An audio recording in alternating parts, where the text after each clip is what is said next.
Morning students.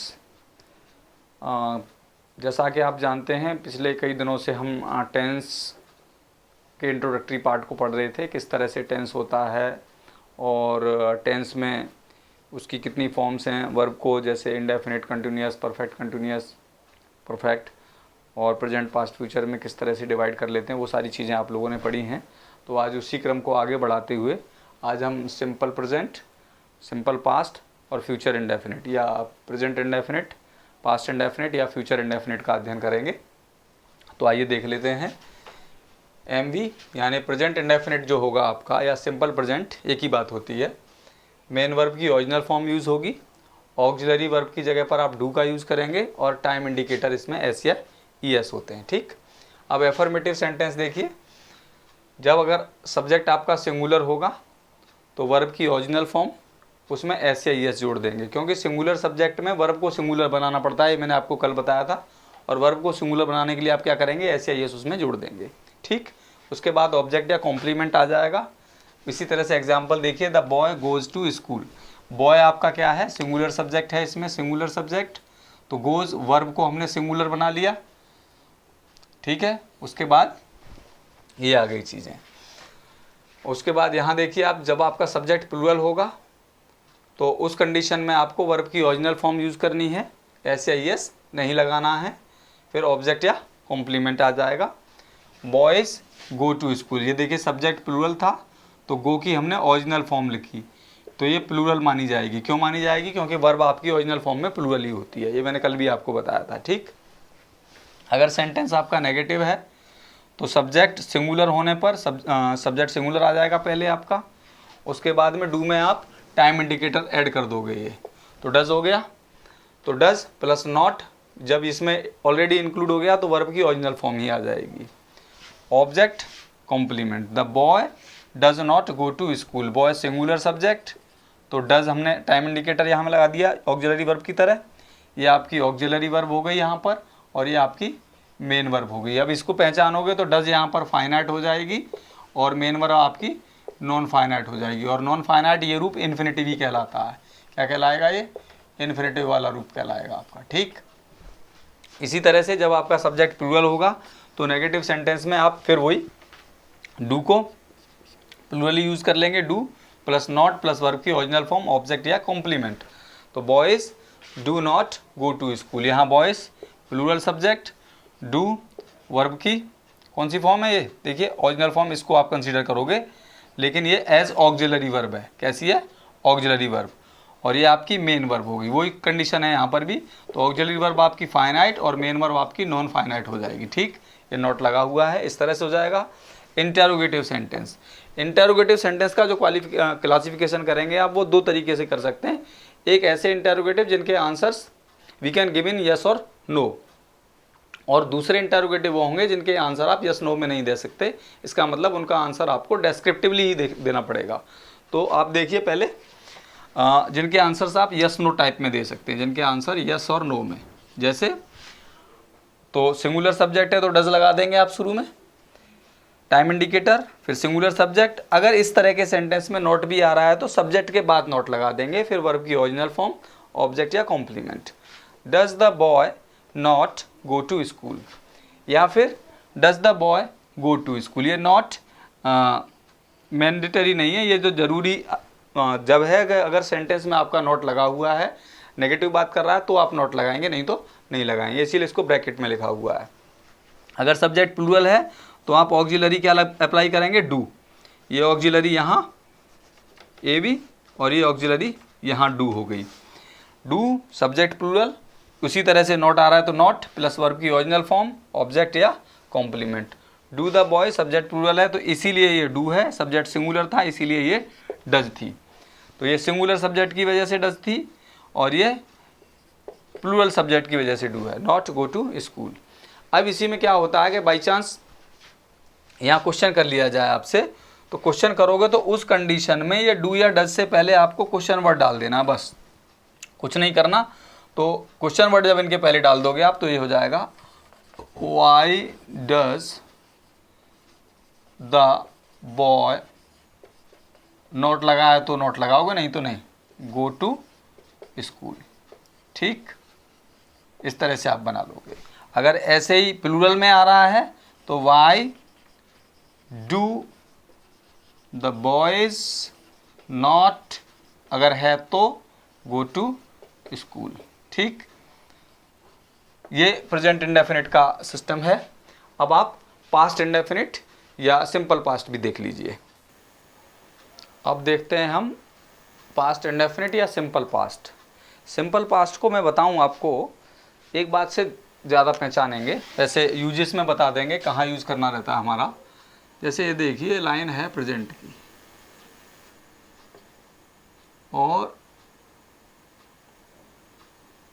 कोई भी action है मान लीजिए ये, और ये सिंगल एक्शन, यदि सिंगल एक्शन पास्ट में शुरू हो रही है, ये है आपका पास्ट, पास्ट में शुरू होकर के पास्ट में ही ख़त्म हो जाए किसी भी पॉइंट पर, तो वही पास्ट इंडेफिनिट होता है। जब हम पास्ट परफेक्ट पढ़ेंगे तब मैं सिंपल पास्ट और पास्ट परफेक्ट का आपको डिफरेंस बताऊंगा, तब देखना ध्यान से। तो सिंगल एक्शन पास्ट में शुरू और पास्ट में ख़त्म हो रही है, इसका मतलब वो पास्ट इंडेफिनिट होता है।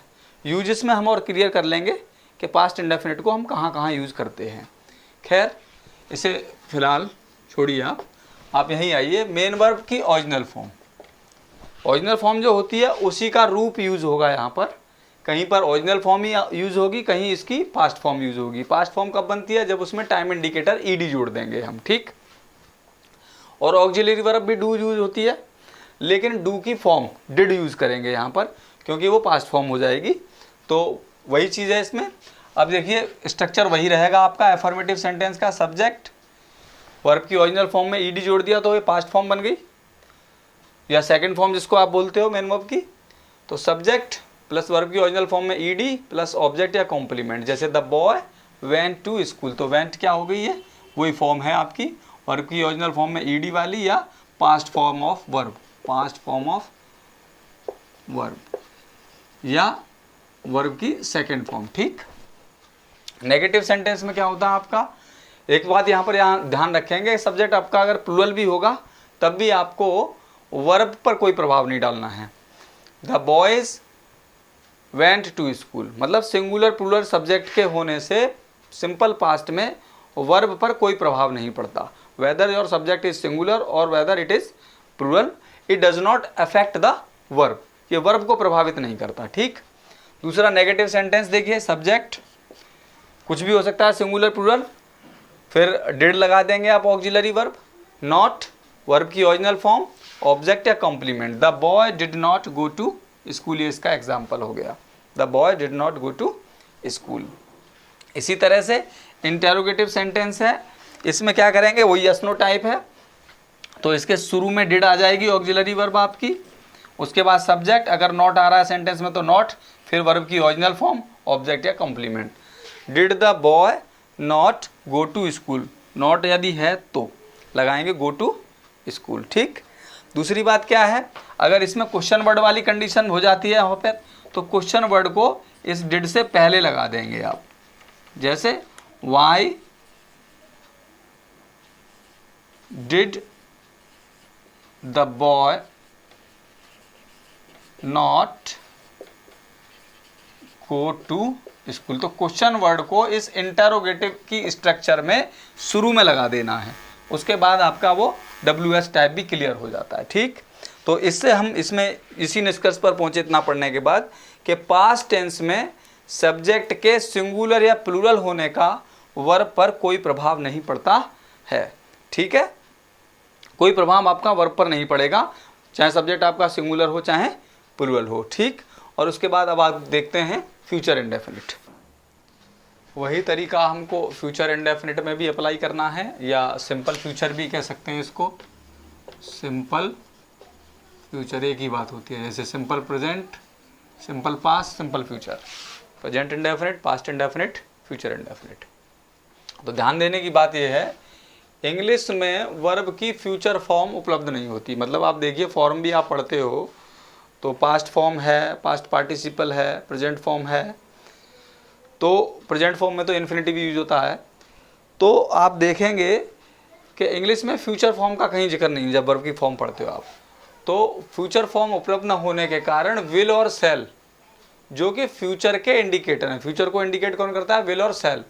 तो इन इंडिकेटर से ही हम फ्यूचर का काम चलाते हैं। मेन वर्ब की ओरिजिनल फॉर्म, ऑक्सिलरी वर्ब में विल या शैल, ये ऑक्सिलरी वर्ब का भी काम करेगा और यही टाइम का इंडिकेटर भी है। फ्यूचर को इंडिकेट भी ये विल और शैल ही करेंगे, दोनों काम ऑक्सिलरी वर्ब ही यहाँ पर करेगी। ठीक।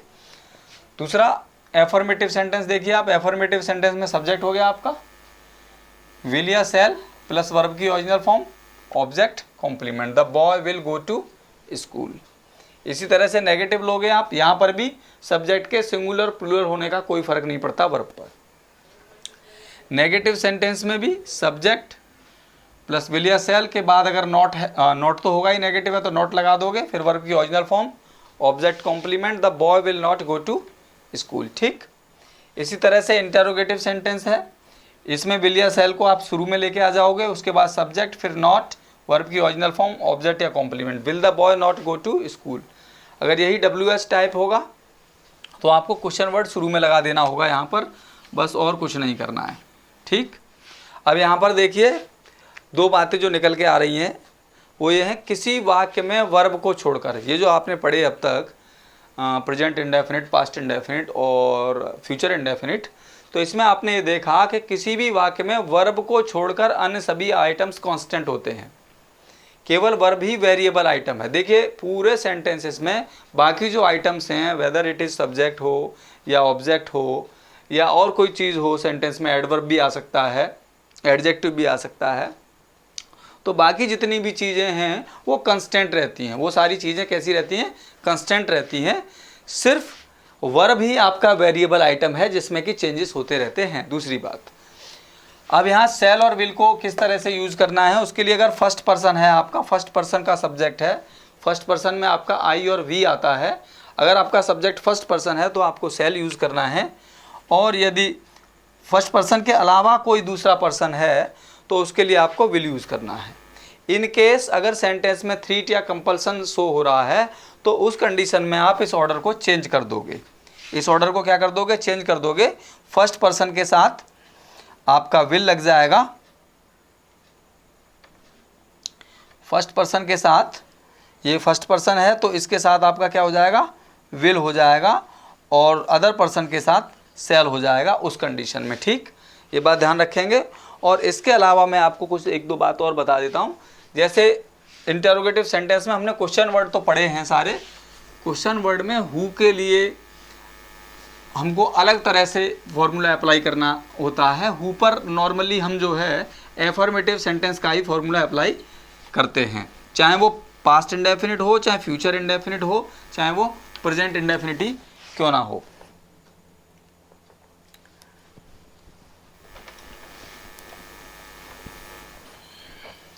जैसे हु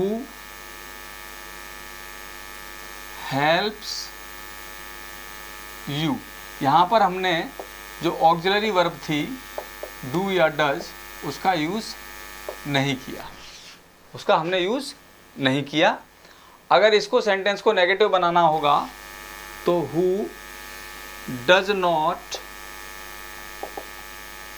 हेल्प यू, या प्लूरल का भाव आ रहा है तो आप कर सकते हो, इसमें वर्ब को चेंज कर सकते हो। लेकिन इनको जो है, जैसा कि आपने देखा यहाँ पर हु होने पर आपने ऑक्सिलरी वर्ब का यूज़ नहीं करना है। पास्ट इंडेफिनिट भी होगा तो आप who helped you, who helped you वाली कंडीशन बनेगी, और फ्यूचर भी होगा तो who will help you, who will help you, ये कंडीशन। इसी तरह से हुम में जब आप अप्लाई करोगे तो हुम वाला जो सेंटेंस होगा उसमें आपको ऑक्सिलरी वर्ब का यूज़ करना होगा, डू या does. Whom do you want to help, तो हुम वाला, क्योंकि हुम जो है ऑब्जेक्ट का काम करता है। हुम किसका काम करता है? ऑब्जेक्ट का काम करता है, जबकि हु किसका काम करता है? सब्जेक्ट का काम करता है। तो हु को जब आप सब्जेक्ट कंसीडर कर लोगे तो फिर सेंटेंस में रूल आपका एफर्मेटिव का अप्लाई होना शुरू हो जाएगा।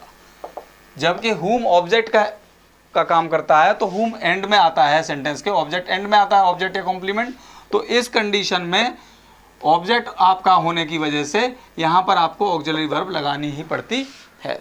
इसी तरह से विच की कंडीशन होती है, विच, देखिए विच, अब विच में अलग अलग सिस्टम है। विच इंटेरोगेटिव प्रोनाउन की तरह भी यूज होता है, ठीक है ना, जैसे देखिए, और एडजेक्टिव की तरह भी यूज होता है। Which book do you like, तो यहाँ सब्जेक्ट है यू, ठीक है ना। अब विच बुक, ये जो चीज़ है जो लाइक की जा रही है, ये आपकी ऑब्जेक्ट बन जाएगी, तो उस कंडीशन में तो यहाँ लगेगा, ठीक है। लेकिन विच को जब आप एज सब्जेक्ट यूज करोगे तो फिर यहाँ पर फिर आपको ये ऑक्सिलरी वर्ब लगाने की ज़रूरत नहीं रहेगी। और कल की क्लास में हम करेंगे use of simple present, simple past and simple future, इनके यूज़ बता देंगे, ठीक है। धन्यवाद।